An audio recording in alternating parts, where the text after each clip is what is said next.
On this episode of Searching for History, as requested by our fellow YouTubers Earth and Time and Explore Teo, we're going to take a look at the 1855 to 56 Indian War, otherwise known as the Puget Sound War.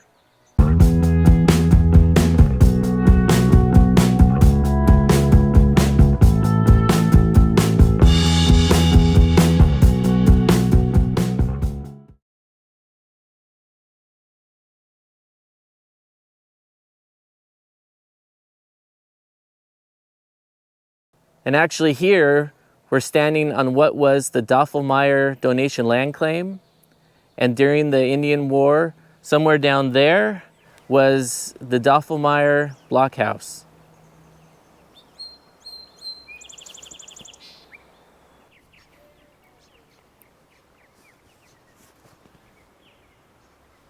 We did not mention every person involved, every victim, nor every action nor incident.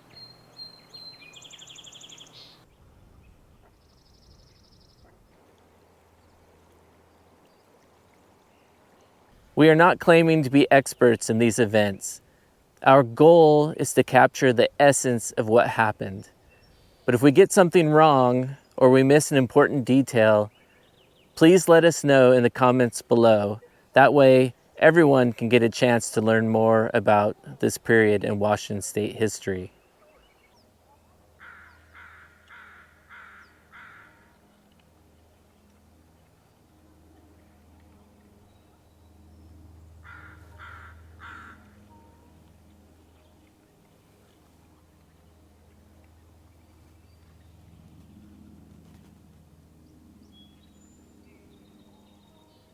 The Puget Sound War was an armed conflict that took place between 1855 to 56 between the United States military, territorial militias, and, as we understand it, the Nisqually, Muckleshoot, Puyallup, and Klickitat. Were there any other Native American tribes involved as combatants? Let us know in the comments below.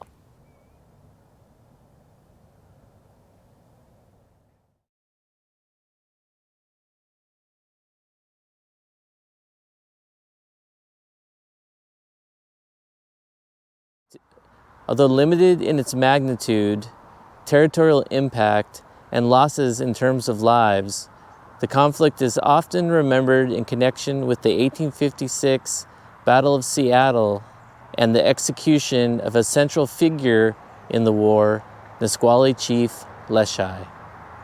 Behind me here is the location of Fort Steilacoom, which existed here between 1849 and 1868. As we understand it, the Puget Sound War began over the Medicine Creek Treaty of 1854. The treaty was negotiated by Washington Territory Governor Isaac Stevens. Under pressure from Isaac Stevens, the tribes ceded to the United States a large part of western Washington, agreeing to move to reservations.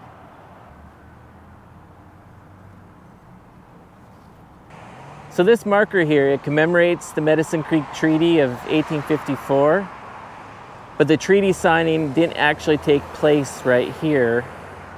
It took place over at the Billy Frank Jr. Wildlife Refuge, She-Na-Nam Medicine Creek Treaty. Yeah, 1.25 miles northwest. This marker was placed here in 1922. Some historians say that Chief Leschi refused to sign the treaty, and others say that the X by his name was forged, and some say he signed the treaty in protest. Apparently, Chief Leschi argued that the territory that was provided by the treaty was unsuitable for growing crops, and it had no access to the Nisqually River. We were going to show you the location where the Medicine Creek Treaty was signed, but here on this wildlife refuge, that part of the refuge is no longer accessible. So unfortunately, we can't show you that location.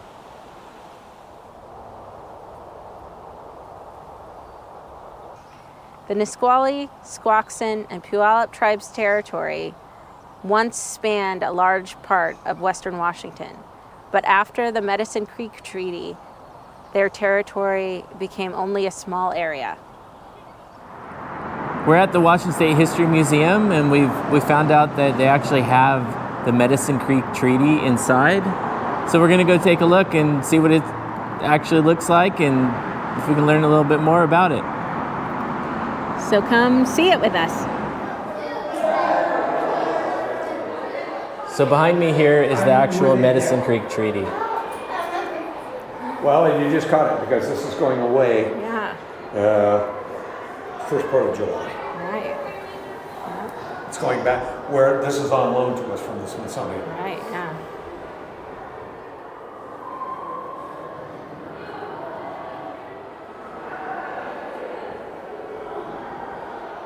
That piece of paper right there is 170 years old. So here's the signatures to the Medicine Creek Treaty. People that signed it. So here's Leschi, 1854. and here's an X. That's the controversial X, whether he actually made his mark in that spot or if it's a forgery. Through forced negotiation, tribes relinquished over 2.5 million acres, expecting to discuss terms, but Isaac Stevens refused. The land and resources provided for these small reservations was inadequate for the sustaining of tribal communities, practices, and lifeways, and it also separated tribes from their ancestral territory. Objecting to the situation of the treaty, Chief Leschi led about 300 troops against the United States and the Washington territorial government.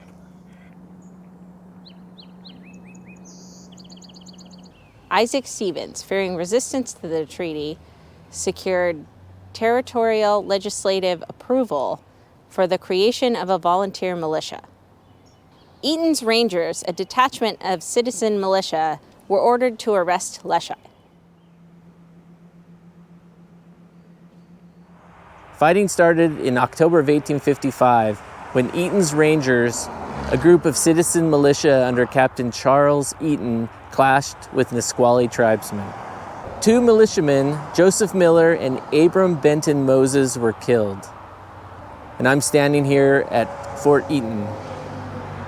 When the news reached Governor Isaac Stevens, he immediately dispatched a company of militia to locate Leschi and escort him back to Olympia.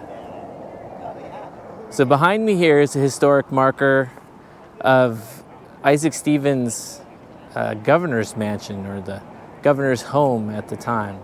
So this marker marks the home site of the first territorial governor of Washington, Isaac Ingalls Stevens, and his wife, Margaret Hazard Stevens. And apparently also territorial and future first state governor Elijah P. Ferry and his wife Sarah Kellogg Ferry also lived at this house. The house was built in 1856 and was destroyed in 1929.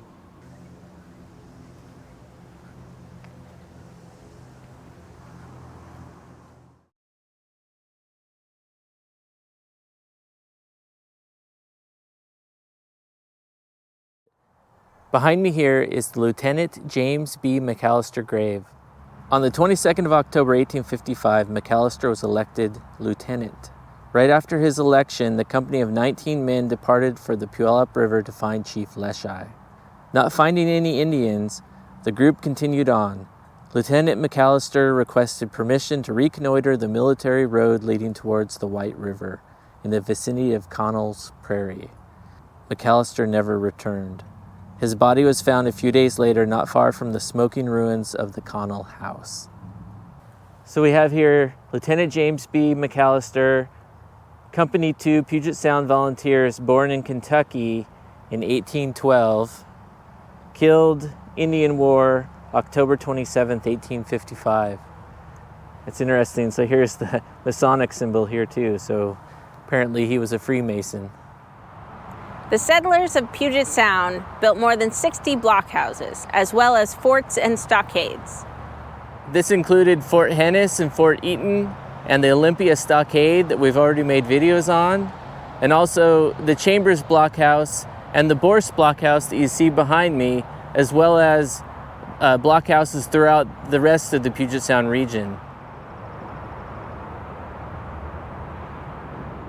The war consisted of small skirmishes with very few deaths on the American side. It's basically the settler militia side of the war. From what we have read, there were many more deaths on the Native American side than the Euro-American side of the war. Behind me here is a marker for the Rutledge blockhouse, which is located in southwest Tumwater. So let's take a quick look. Near this site, the William Rutledge blockhouse was erected during the Indian War of 1855 to 56 to shelter the Rutledge, Gordon, and Ferguson families. So this marker was placed by the Rutledge family in 1985. So they're showing something here that looks a little bit like the Borst blockhouse. Behind me here is the site of the White River Massacre. On October 28, 1855, a group of Native Americans killed 8 settlers in what was later called the White River Massacre. 3 children fled on foot to Seattle. One 5-year-old boy was held captive, but was eventually released. So this monument here, it says, in memory of William H. Brannan and his wife and child, Harvey H. Jones and wife, George E. King and wife, Ennis Cooper, who were massacred in this vicinity about October 28, 1855, by a band of Indians.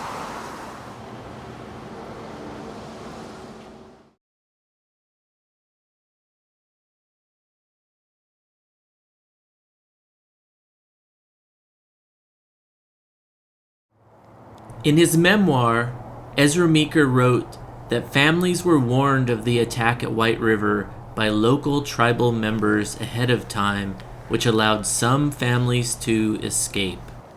Behind me here is the Ezra Meeker gravestone. Ezra was born December 29th, 1830 and died in 1928. Ezra Meeker was an early pioneer that settled in Washington Territory, and he was a proponent of Chief Leschi, and actually was in Leschi's first trial as a juror and voted to acquit Leschi. So he's one of the reasons why it was a hung jury. Ezra Meeker was a historian and a proponent of preserving the Oregon Trail. So here's actually something that appears was written by Ezra Meeker. Right here. Worn deep and wide by the migration of 300,000 people, lined by the graves of 20,000 dead witness of romance and tragedy, the Oregon Trail is unique in history and will always be sacred to the memories of the pioneers. So reading this, apparently at age 76, Ezra Meeker took a ox team and wagon and retraced the part of the Oregon Trail that he journeyed on to Washington Territory. What do you think of our Washington sunshine?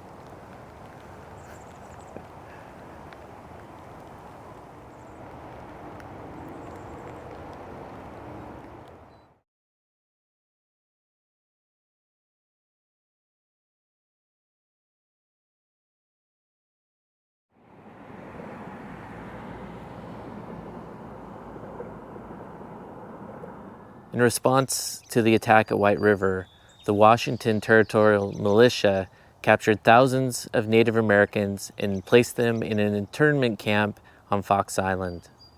Many died due to insufficient food, water, and shelter. The internment camp on Fox Island was located somewhere around here.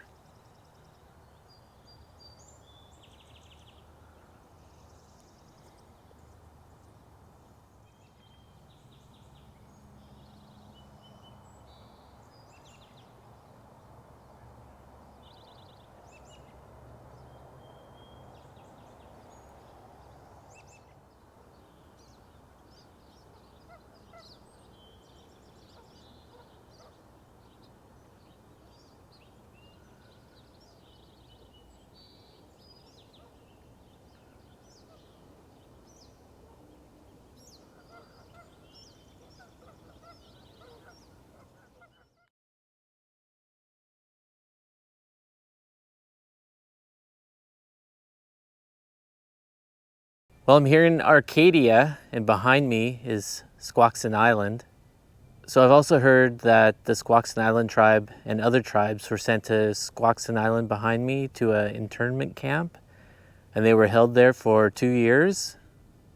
These were non-combatants that had little to do with the war other than they were subject to the Medicine Creek Treaty.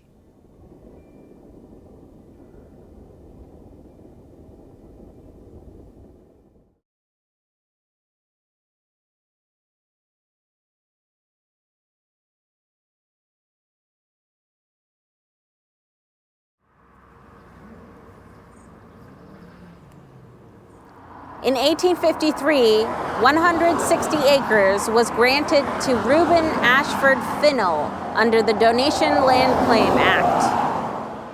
By 1856, Finnell had abandoned his land claim because his cabin and barn had been burned down during the Puget Sound Indian War. In 1864, William Barton Kelly and his wife Mary purchased the donation land claim from Reuben Ashford Finnell.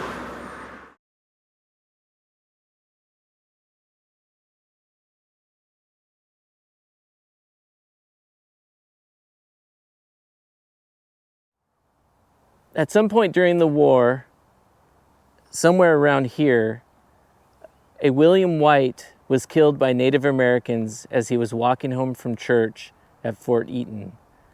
The White homestead was located somewhere in this field around here.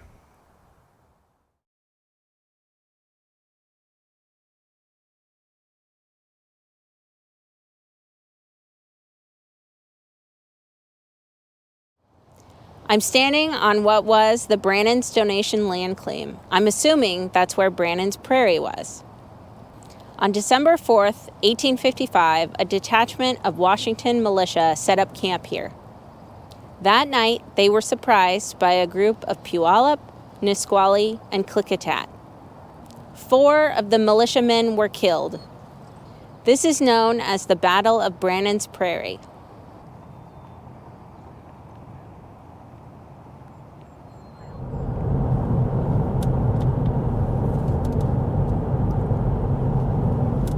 Between December 1855 and January 1856, the U.S. Navy sloop of war Decatur was anchored right there in Elliott Bay. The crew of the Decatur assisted in building a blockhouse for Seattle. The Decatur contributed Marines, 2 9-pounder cannon, and 18 stands of arms for the defense of Seattle.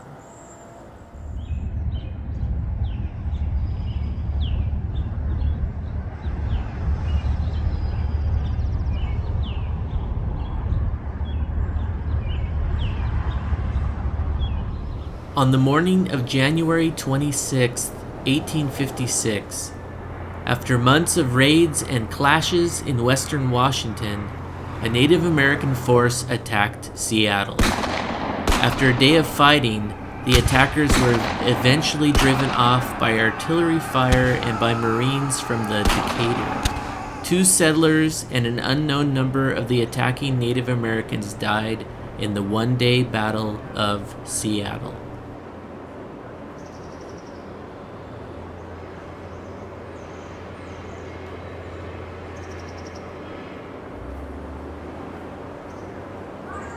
So right here I'm in Seattle's Pioneer Square, and this is basically where the Battle of Seattle took place.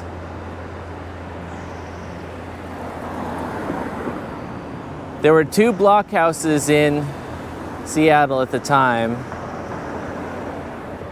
and one was somewhere around here where Pioneer Square is today.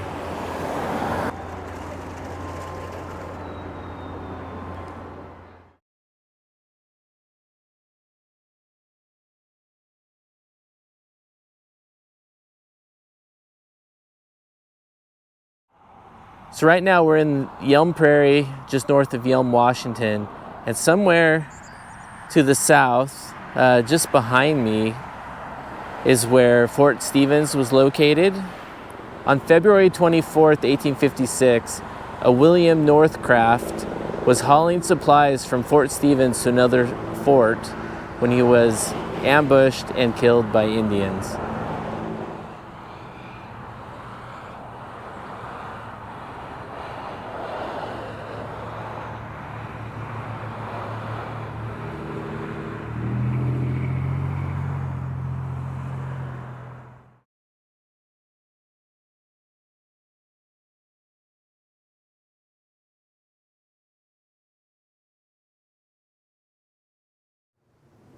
This is the historical marker for the location of the Battle of Connell's Prairie. The final battle of the war occurred on March 10, 1856, when a column of approximately 110 volunteer militia were ambushed by about 150 Native Americans, presumably led by Chief Leschi. However, there is dispute as to whether Chief Leschi was even at the battle. After several hours of skirmishing and several charges by the volunteers, the Native Americans withdrew, taking their dead and wounded with them. This memorial was erected by the Washington State Historical Society in 1924. This monument is a little bit challenging to read. You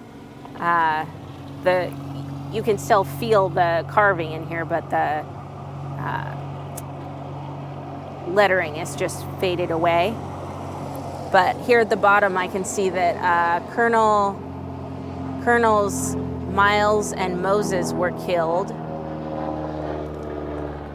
If anyone else knows what the rest of this says, leave a note in the comments. 50 feet directly in front of this was the military road from Fort Steilacoom via Natchez Pass to Fort Walla Walla. Near here, Indians lay in ambush and killed Lieutenant McAllister and Michael Connell, October 27, 1855. This informational panel here was put here by the Muckleshoot Indian tribe to give a greater context to this monument here behind me. It points out that before Connell's Prairie was called Connell's Prairie, it was a site where Native Americans held bone games. They also grew thick crops of dwarf blueberries. They point out the Puget Sound War was a result of conflicts between Governor Isaac Stevens and the Native American tribes here related to the Medicine Creek Treaty. And they also point out that Chief Leschi was a great leader, not just among his own tribe, the Nisqually, but also they point out that they owe him a great debt as well. As a result of the war, 25,000 acres of Indian land were returned to Indian ownership. Nisqually and Puyallup reservations were significantly expanded, and reservation was set aside for the Muckleshoot warrior families. This achievement is unprecedented in U.S. history.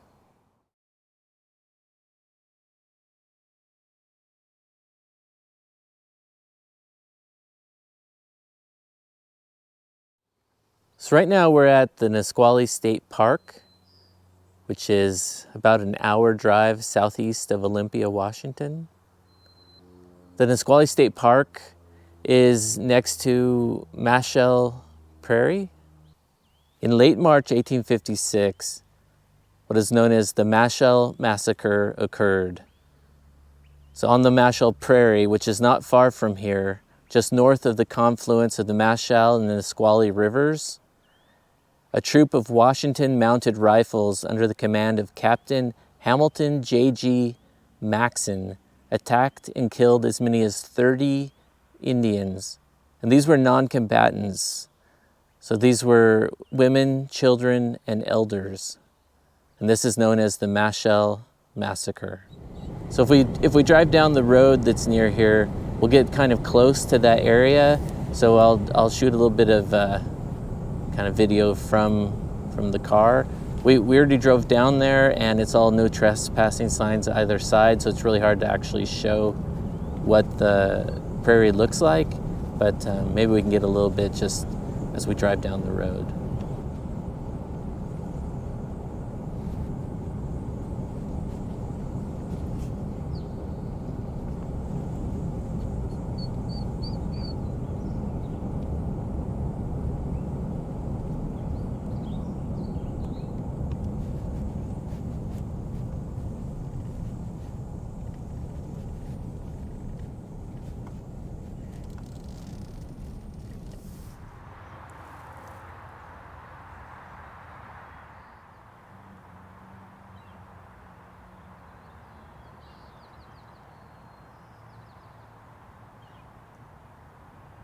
You might wonder why Fort Steilacoom is important to the Puget Sound War story.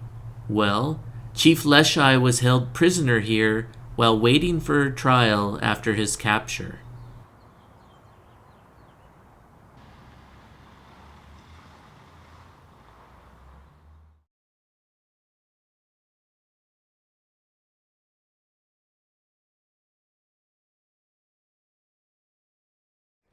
Leschi was captured in November 1856 and was forced to stand trial for the murder of Abram Benton Moses.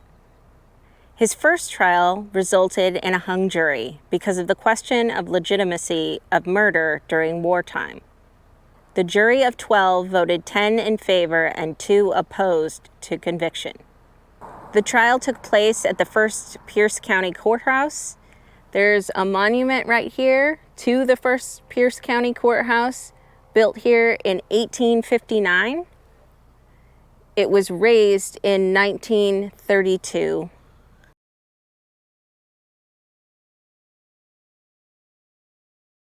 Chief Leschi was tried again in 1857. Despite vague accounts and issues over whether he was actually at the incident, Leschi was found guilty of murder. Leschi was hung on February 19, 1858. His hangman, Charles Granger, stated that he believed he was hanging an innocent man. Behind me here is a marker to Chief Leschi. Let's take a closer look.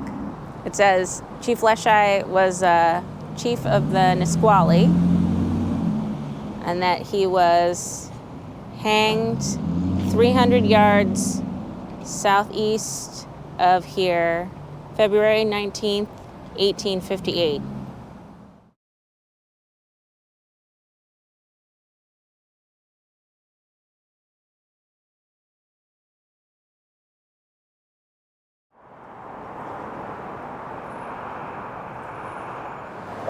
On December 10th, 2004, a historical court was held here at the Washington State Historical Museum. The court ruled as a legal combatant that Chief Leschi should not have been held accountable under the law for the deaths of any enemy soldiers, thereby exonerating Leschi of any wrongdoing.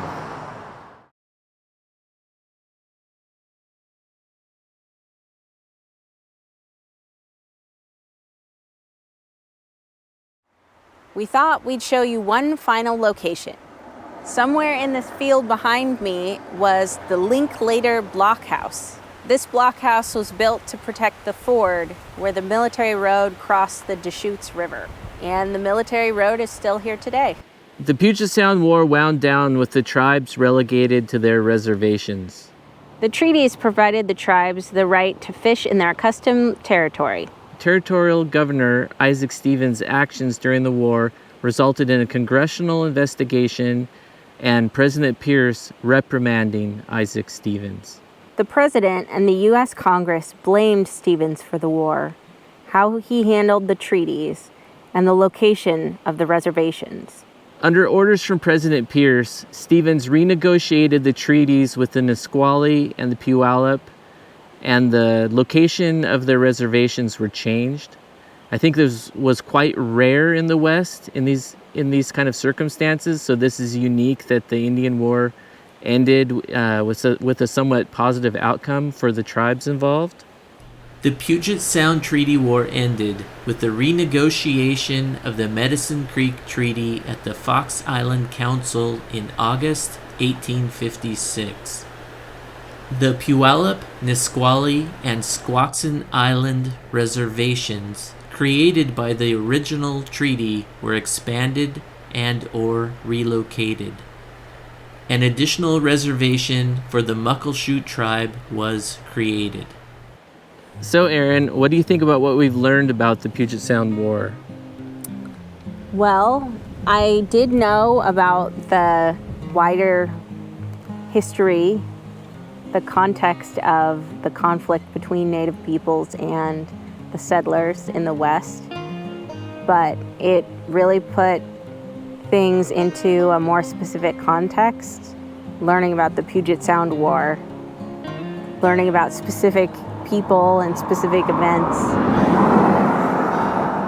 I found it to be a real learning experience how the tragedy on both sides of the war, whether it was settlers being killed by Indians or, you know, Indians, non-combatants being put in internment camps, or even the unfortunate massacre of women, children, and elders. I think it's just one of these things where war should be avoided because it's very tragic for everyone involved. Yeah, and I think that's I didn't know that the territorial governor Isaac Stevens was so to blame for creating that animosity, that a lot of that may have been avoided if perhaps he had organized better treaties. Yeah, it actually had some compassion in the treaty making. Yeah. Well, that's our video on the Puget Sound War. I hope you enjoyed it, and stay tuned for more Searching for History. We got more videos coming out. Thanks for watching. Don't forget to like, share, comment on this video, and please subscribe to Searching for History.